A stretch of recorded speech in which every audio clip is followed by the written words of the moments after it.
والصلاة والسلام على أشرف الأنبياء والمرسلين وعلى آله وصحبه أجمعين. سبحانك لا علم لنا إلا ما علمتنا إنك أنت العليم الحكيم. ولا حول ولا قوة إلا بالله العلي العظيم.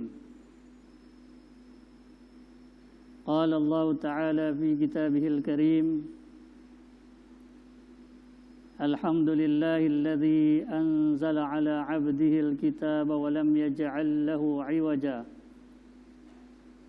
قيما لينذر بأسا شديدا من لدن ويبشر المؤمنين الذين يعملون الصالحات أن لهم أجرا حسنا ماكثين فيه أبدا. صدق الله العظيم. Yang berusaha pengurusi masjid, ahli jawatan kuasa, tuan-tuan imam, seterusnya sidang hadirin yang budiman. Ayat yang dibacakan tadi daripada surah Al-Kahfi yang merupakan surah yang dianjurkan oleh Rasulullah sallallahu alaihi wasallam untuk kita membacanya pada hari dan malam Jumaat, pada malam Jumaat dan hari Jumaat. Amalan membaca surah Al-Kahfi itu boleh satu surah, dibaca satu surah, dibaca 10 atau dibaca 10 ayat terawal dan 10 ayat terakhir, atau 10 ayat terawal saja ataupun 10 ayat terakhir saja. Dan ada juga hadis yang menyatakan 3 ayat terawal, minimum 3 ayat terawal itu. Dan surah Al-Kahfi ini sebagaimana yang kita maklum menjadi benteng daripada fitnah Dajjal. Namun surah Al-Kahfi tidak menjadi benteng daripada Dajjal kecuali apabila kita membacanya dengan ta'ammul dan tadabbur, yang meminjam kata-kata Syekh Muhammad Idris Al-Marbawi dalam kitab Bahrul Madhi.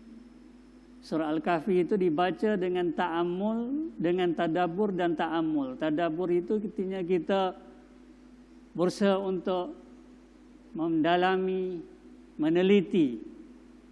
Ta'ammul itu mengamati apa yang terkandung dalam surah Al-Kahfi. Jadi dalam kesempatan yang terbatas ini, mari kita mentadabbur 3 ayat terawal daripada surah Al-Kahfi.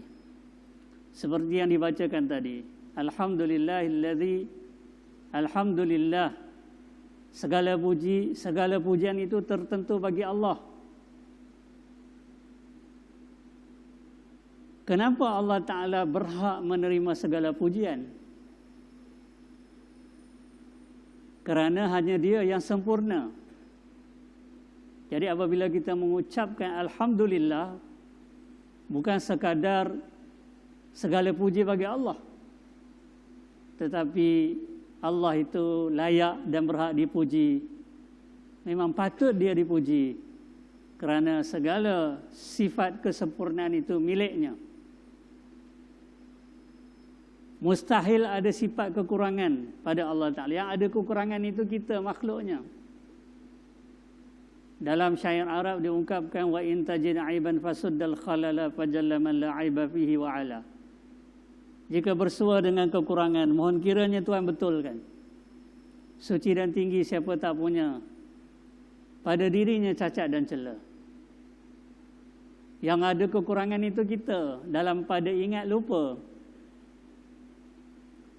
dalam pada kuat lemah, dalam pada sihat sakit, dalam pada hidup mati. Jadi itu kekurangan, itu kelemahan yang ada pada insan. Tetapi Allah Ta'ala tidak sedemikian. Allah Ta'ala itu Dia sempurna. Sebab itu Dia layak, segala sifat kesempurnaan itu milik Allah Ta'ala. Sebab itu Dia layak dipuji. Dan jangan kita jemu-jemu, jangan kita henti-henti memuji Allah. Kerana memuji Allah Ta'ala itu adalah tugas kita sepanjang masa. Dari hidup sampai mati. Memuji Allah Ta'ala itu, bersyukur pada Allah Ta'ala itu bukan terhenti apabila insan itu meninggal dunia. Tetapi di akhirat, sebagaimana dalam Al-Quran Allah Ta'ala menyatakan da'wahum fiha subhanakallahumma wa bihamd da'wahum fiha anilhamdulillahi rabbil alamin wa akhiru da'wahum anilhamdulillahi rabbil alamin. Akhir ucapan ahli syurga itu ialah segala puji bagi Allah, Tuhan sekalian alam. Kerana ahli syurga itu apabila mereka teringin makan burung yang ada dalam syurga itu, mereka keinginan mereka itu diketahui oleh Allah SWT. Da'awam fiha subhanakallahumma. Mereka tidak kata aku nak makan daging burung tu, tapi mereka kata subhanakallahumma. Mereka menyebut maha suci Engkau ya Allah. Wa tahiyyatun fiha salam. Kemudian malaikat memberi salam dan membawa makanan burung, hidangan burung yang diinginkan oleh ahli syurga tadi. Dan setelah dinikmati, ahli syurga berkata, Alhamdulillah Rabbil Alamin. Sebab itu, sifat syukur dan memuji Allah Ta'ala itu tidak habis di dunia. Sampai di akhirat, sampai ke syurga.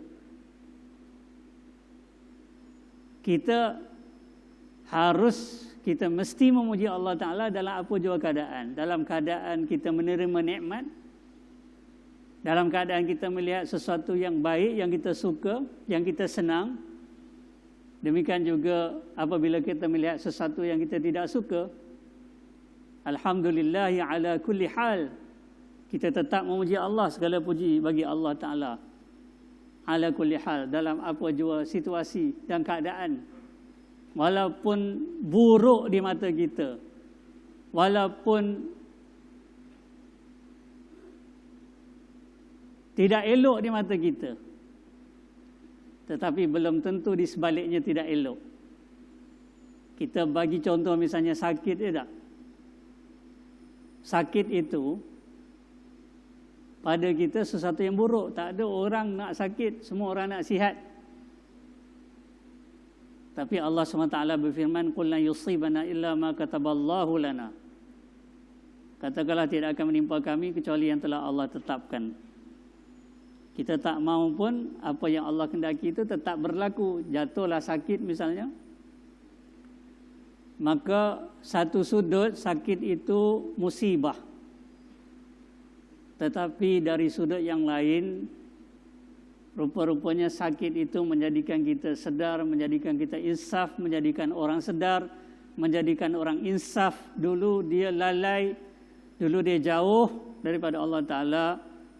Tetapi sakit itu jadi turning point, jadi titik perubahan. Jadi bukankah itu faedah, blessing in disguise? Masaibu qaumin 'inda qaumi fawaidu. Sebab itu nama Allah Ta'ala itu Ad-Darun Nafi', berurut-urutan. Dia yang menjadikan mudarat, Ad-Dar, dia juga yang menjadikan manfaat. Ada manfaat di balik mudarat. Namun sebagai hamba-Nya, kita bermohon kepada Allah Ta'ala agar kita dijauhi daripada mudarat. Bahkan seandainya kita sudah terjebak dalam mudarat, kita masih ada Allah yang menjadi harapan dan sandaran kita agar Allah Ta'ala cabut mudarat itu dan gantikan dengan manfaat. Sakit berganti dengan sihat. Mudah-mudahan. Selagi ada jalan, selagi ada ikhtiar, bergerak ikhtiar secara rohani dan secara jasmani. Ikhtiar secara jasmani, ya cari ubat, cari penawar, cari rawatan, mematuhi SOP, langkah-langkah keselamatan. Ya, itu ikhtiar secara jasmani. Tetapi jangan dilupakan ikhtiar secara rohani. Hubungan kita dengan Allah, mudarat manfaat itu daripada Allah. Sakit dan sihat itu daripada Allah. Jadi dalam musim yang sebegini, kita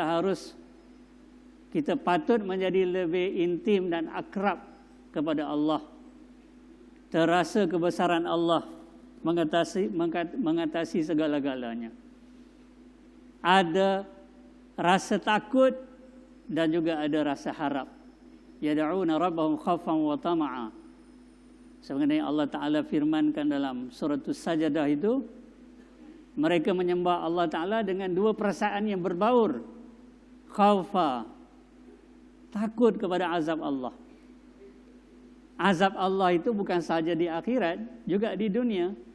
Wala nuziqannahum minal azabil adna dunal azabil akbari la'allahum yarji'un.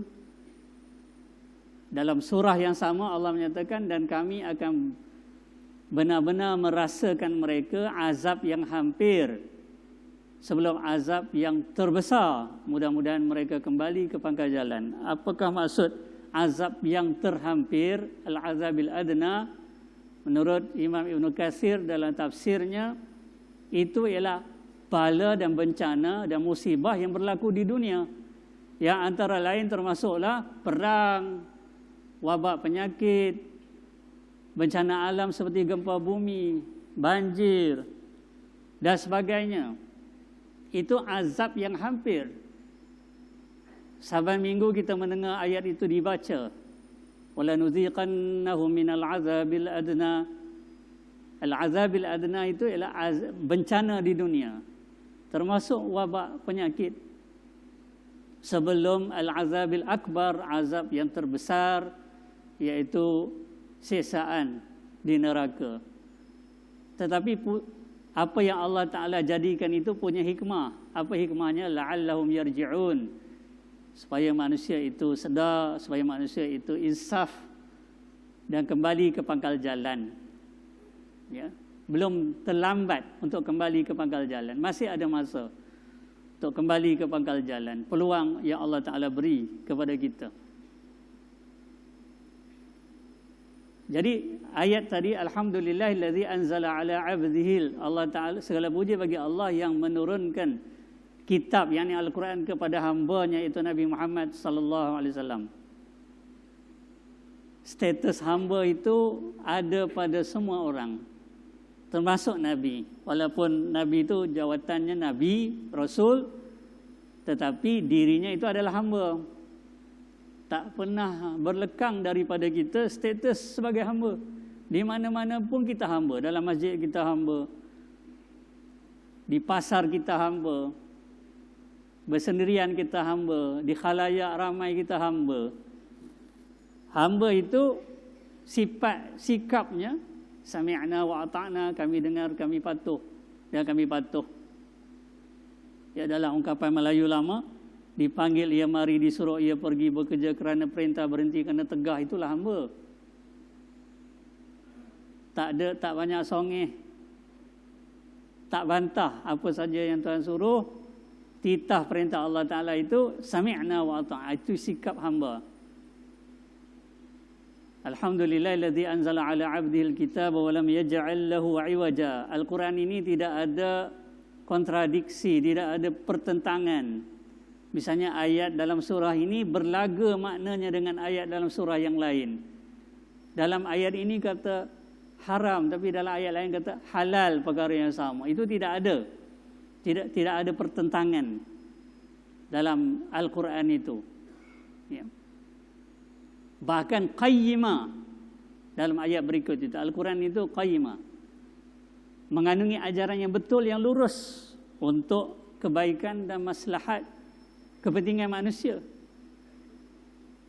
Kalau Allah menyuruh sesuatu, faedahnya kepada kita, bukan kepada Allah kalau kita tunaikan. Kalau Allah melarang sesuatu, kita jauhi, maka faedahnya juga kepada kita. Terhindar kita pada mudarat. Allah tak ambil untung, Allah tak ambil faedah daripada apa yang diperintahkan dan ditegahnya. Man amila salihan fali nafsi wa man asa fa alaiha. Allah Ta'ala berfirman, Sesiapa melakukan amal soleh, faedah amal soleh itu dia yang dapat, orang itu yang dapat. Sebaliknya sesiapa melakukan amal yang salah, maka akibatnya dia yang tanggung, orang itu yang tanggung, bukan Allah. Syekh Ibn Athaillah Sakandari dalam kitab Hikam kata, innama amaraka bihadhihi wa nahaka an hadhihi lima ya'udu alaik. Allah suruh sesuatu, Allah larang sesuatu, faedahnya balik kepada orang yang melakukannya.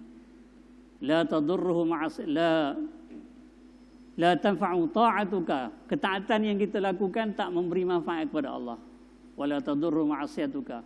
Maksiat yang kita lakukan tidak menjejaskan Allah sedikit pun. Qayyiman liyunzira ba'san syadidan min ladun wa yubashshiral mu'minina alladhina ya'maluna as-salihati anna lahum ajran hasana. Selanjutnya Allah Ta'ala menyatakan supaya dengan Al-Quran ini Nabi SAW memberikan peringatan tentang azab. Azab itu bukan fantasi, bukan ilusi, itu realiti di akhirat kelak. Walaupun tak kelihatan di mata kasar pada masa ini, tetapi khabarnya, beritanya telah ada dalam Quran dan Sunnah. Yang menyampaikan itu orang yang terpercaya, yaitu Rasulullah SAW. If you don't believe the messenger, you won't believe the message. Sebab itu kita bersyahadah wa asyhadu anna Muhammadar Rasulullah. Bila kita bersyahadah demikian, apa saja yang Nabi sallallahu alaihi wasallam beritahu kita pasti akan percaya, kerana orang yang paling kita percaya ialah Rasulullah SAW. Sampai kita bersyahadah demikian, wa asyhadu anna Muhammadar Rasulullah. Itu berita buruk, tapi ada berita baik bagi orang yang beriman itu. Ajran hasana, ganjaran yang baik, makithina fihi abada, kekal di dalam syurga. Ini limpah kurnia Allah yang sangat besar. Allah itu asyakur, maha membalas kebaikan. Kita beramal di dunia ada tempoh. Sejak balik sampai meninggal dunia. Kan ada tempohnya, sekian-sekian tahun. Tetapi kalau Allah bagi masuk syurga, khalidina fiha, kekal, tak ada tempoh maknanya. Padan ke tak padan? Jawabnya tak padan. Amalan yang terbatas sedikit dibalas dengan ganjaran yang tak terbatas banyak. Falahum ajrun ghairu mamnun. Ya, mereka mendapat ganjaran yang tak putus-putus di dalam syurga. Limpah kurnia Allah Ta'ala itu sangat besar. Ada orang menimbulkan persoalan. Orang masuk syurga kerana rahmat Allah, kerana amal. Jawapannya dua-dua. Kerana dalam Quran ada dalil menyatakan udkhulul jannata bima kuntum ta'malun, masuk syurga kerana amal. Dalam hadis sebut, ya, masuk syurga kerana rahmat Allah, illa an yataghammadana Allah bi rahmatin. Kecuali diliputi rahmat Allah, dapat rahmat, masuk syurga. Jadi dia punya rangkaiannya begini. Masuk syurga tu kerana rahmat Allah. Amalan kita sikit aja, tak padan. Tapi nak dapat rahmat Allah mesti ada sebab. Sebabnya beramal. Beramal itu mengundang rahmat Allah. Dengan rahmat Allah juga kita masuk ke dalam syurga. Jadi jangan tunggu rahmat Allah tak beramal. Itu cara tak betul macam itu. Ya. Mulut menyatakan nak syurga, maka pemikiran, tindakan, perbuatan amalan mesti ke situ. Bak kata ahli sufi zaman dulu, wahai musafir, aku bimbang kau takkan sampai ke Mekah, kerana jalan yang kau tujui ialah ke Turkistan. Mulut kata nak ke Mekah, tapi langkah menuju ke Turkistan memang tak sampai. Jadi kalau kita nak menuju ke syurga, kalau kita kata kita nak syurga, pemikiran kita, tindakan kita, perbuatan kita mesti ke situ, ke halanya, ya. Wallahu alam, sekadar itu yang dapat saya sampaikan. Tadabbur 3 ayat terawal daripada surah Al-Kahfi mudah-mudahan menjadi pedoman dan panduan kita dalam perjalanan kita menuju kepada Allah SWT. Semoga Allah Ta'ala melindungi kita daripada mudarat. Semoga Allah Ta'ala melindungi kita daripada wabak. Dan mudah-mudahan Allah Ta'ala berkati kehidupan kita, mudah-mudahan. Allah rahmati kehidupan kita dengan berkat Al-Quran. Wallahu a'lam. Subhanakallahumma bihamdika asyhadu an la ilaha illa anta astaghfiruka wa atubu ilaik. Assalamualaikum warahmatullahi wabarakatuh.